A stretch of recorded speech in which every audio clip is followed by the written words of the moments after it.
السلام علیکم دوستانو، زم سمیع الله ستانک زه او تاسو ګورئ سمیع الله آفیشل فیسبوک پاڼه او یوټیوب چینل. دوستانو که موږ وګورو زموږ د پښتنو په معاشره کې څومره هم چې محفلونه کیږي، کم مجلسونه، کم غونډې کیږي، په هغې کې زموږ ځوانان کم از کم 4-5 ساعته تیر کی. خو چې کله دا محفل نه دی بهر راوځي نو بعد کې درته اندازه ولګي چې ما دلته د ژوند 4-5 ساعته فالتو تیر کړه، ما هیڅ زده کړه ونه کړه. حالانکه په یو محفل کې ناسته، په یو مجلس کې ناسته، پکار دی چې هغې نه موږ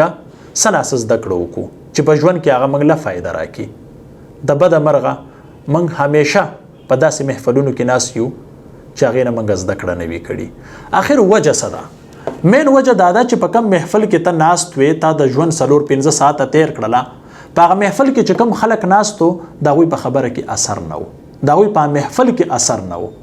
او زیاتره خلک غواړي چې زما په خبره کې د اثر وي. دا د هر انسان خواهش وي چې زه خبره وکم چې زما خبره دی په یو انسان اثر وکړي چې د هغه ژوند پې بدل شي، زما پوزیشن دی زما په خبره باندې جوړ شي. دا هر انسان غواړي. نو اوس که تاسو غواړئ چې زما په خبره کې د اثر پیدا شي، زما خبره دی په یو انسان باندې ښه ولګي، نو اوس چې ته کوم انسان ته خبره کې یا په کوم مجلس یا یو محفل کې خبره کې، نو ستا په دې خبره کې د چا دپاره څومره خلوص دی، نو چې ستا په خبره کې څومره خلوص دی دومره به ستا په خبره کې اثر وي. چې کله ستا په خبره کې خلوص کم وي نو ستا په خبره کې به اثر نه وي. آیا دا ته چې کومه خبره کې د دې خبرې ستا سره څومره تړون دی، ته په دې خبره په خپله باندې عمل کې، نو که چېرې ته پې عمل کې نو دا د الله تعالی په تا باندې یو نعمت دی، یو رحمت دی چې ستا په خبره کې به بیا په هغه ځای کې اثر وي. ستا د خبرې نه به خلک متاثره کېږي. ته چې کومه خبره کې هغه به د خلکو په دې زړونو باندې لګي، او دا اله کېږي چې دا خبرې له اول ستا سره تړون وي، ته د موقع مناسبت سره کې او ته پې په خپله عمل کې. او که چېرې ته پې عمل نه کې او صرف دا خبره ته خلکو ته کې، نو په دې کې به کلم اثر نه وي. نو چې کله ستا په خبره کې اثر نه وي، نو چې په کوم محفل کې ته ناست یې هغه بې فایدې دی، هغه چا له هم فایده نشي ورکولی. او چې کومه خبره ته کې چې کومې خبرې تا له فایده نه ده درکړي، نو هغه خبره به په بل انسان باندې کله اثر کوي. نو همیشه دپاره موږ ټولو له پکار دی چې کومه خبره کوو چې په هغې کې اخلاص وي، په هغې کې خلوص وي، په هغې کې یو حقیقت وي، هغه بالکل په ما باندې په خپله ښکاري چې بالکل زه کومه خبره کومه که هغه په ما باندې ښکاري نو هغه په بل انسان باندې هم اثر کوي. خو چې په ما باندې نه ښکاري، هغه عمل زه په خپله باندې نه ترسره کومه، نو په بل انسان باندې به څنګه اثر کوي. نو یاد ساتئ دوستانو، کله چې تاسو په یو محفل کې چاته خبره کوئ او ته غواړې چې ستا خبره دې په هغه باندې اثر وکړي، نو که په حقیقت کې ته د هغه انسان دپاره په زړه کې درد لرې، ته د هغه د تکلیف نه خبرې، نو چې کله ته هغه خبره انسان ته کې هغه به په هغه باندې ډېر زیات اثر کوي. او که چېرې ته خپله خبره په مخ کې وړاندې بوځې او د هغه د درد نه ته نه خبر، د هغه د حالاتو احساساتو نه خبر، بس یو خبره دې د یو طرف نه سټارټ کړي او په بل ځای باندې اینډ کې په هغه ځای باندې ختمې، نو ظاهره خبره ده چې خبره ستا بې ځایه ده، خبره په انسان باندې اثر نه کوي. نو همیشه دپاره چې کله ستا په زړه کې درد وي د چا دپاره، ته د چا په احساساتو باندې پوهېږې او د احساساتو مطابق دغه ټولګي مناسبت سره ته خبره کې، نو یاد ساته ستا په خبره کې به ډېر زیات اثر وي. او بیا که وګورو موږ چې چاته خبره کوو، نو هغه د عمر په لحاظ 2 قسمه خلکو ته موږ کوو،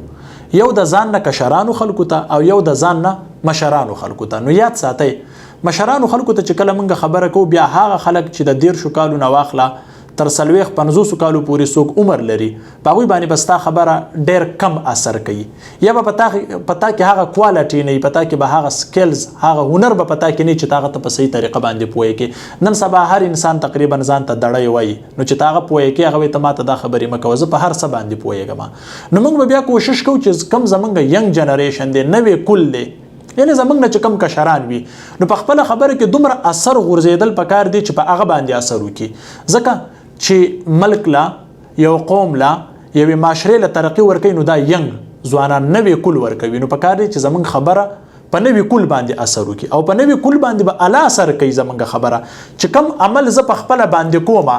چې دې ټیک وي او بیا د هغې پارچار زه بل انسان ته کوم، نو هله به هغه په هغه باندې اثر کوي. او چې کله یو عمل زه په خپله باندې نه کوم او بل ته پارچار کوم دا خبرې، نو کله هم د هغه په ژوند کې دا تبدیلي نه راولي، کله هم د هغه په ژوند کې بدلون نه راولي. نو یاد ساتئ،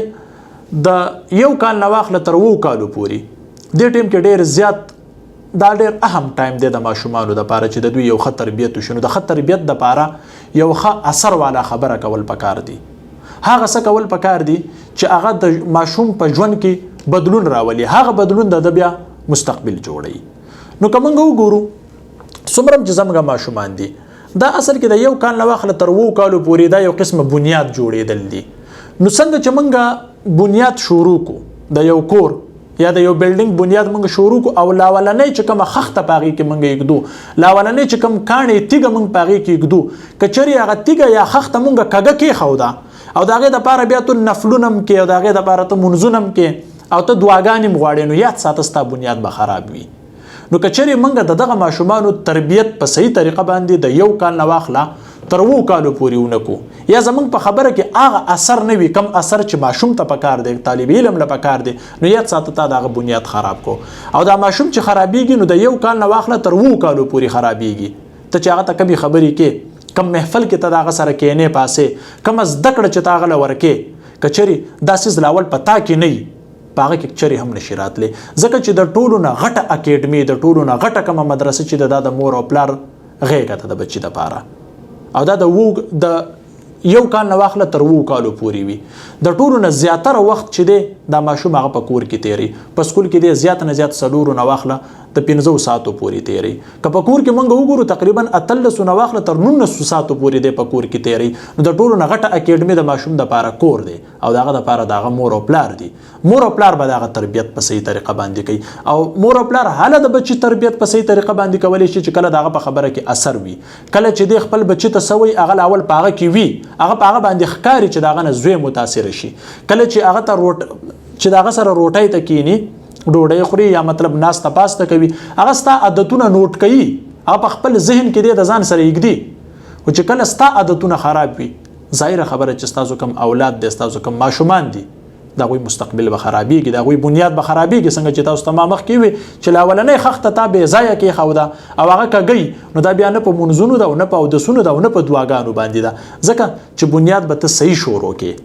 ځکه چې هر یو سیس په خپل ځای باندې کار کوي. نو که بیا تاسو وګورئ د پیغمبر علی السلام حدیث مبارک دی المر علی دین خلیله چې د کم محفل سره کېنه دغه محفل رنگ بتاته لګي که ته اوس په داسې یو مجلس کې ناشته چې پاغي کې فضل خبري خلک کوي نو ظاهر خبره چې د بپکم فضل خبره کې چې یو سړی پاغي کې حدیث او قران او تفسیر بیانېږي پکې خې خبرې کیږي د خلکو صفاتونه کیږي نو تبم پکې د چا صفت کې نو چې په کم محفل کې کېنه دغه رنگ بتاته لګي نو ولې نه چې په یو خم محفل کې کېنم چې دغه نزز د کړو کما